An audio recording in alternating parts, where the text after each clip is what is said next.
public domain. The Ascent to Mount Carmel, Subida al Monte Carmelo, in the original Spanish, is probably the best-known spiritual treatise of the Spanish Baroque.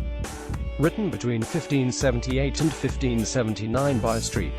John of the Cross, the most mystical of all poets, and the most poetic of all mystics, after his escape from prison. This book is a detailed, systematic, thorough explanation of ascetic life, mystical union with Christ, and negative theology.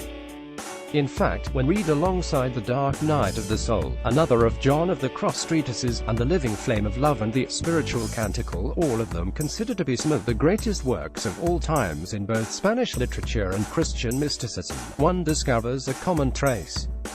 A narrow path that goes from both earthly and spiritual privations to the summit of Mount Carmel itself, where only the honor and glory of God dwells.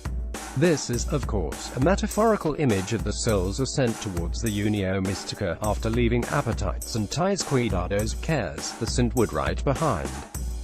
The book, it must be said, is not an easy nor a quick read. Divided into 3 sections, and thought of as a commentary on the saint's own allegorical poem, The Dark Night, the treatise describes a of inner purgation that might be hard to follow at times.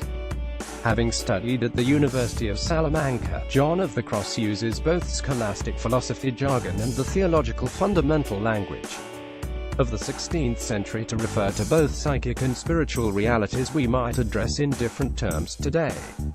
But John of the Cross also made some, let's say, preliminary sketches that summarize the argument of his book in a clear, straightforward manner.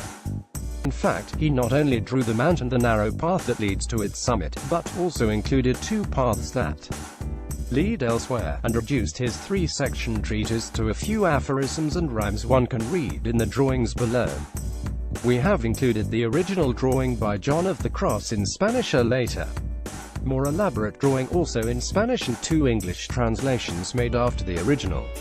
Fair use. Public domain, fair use.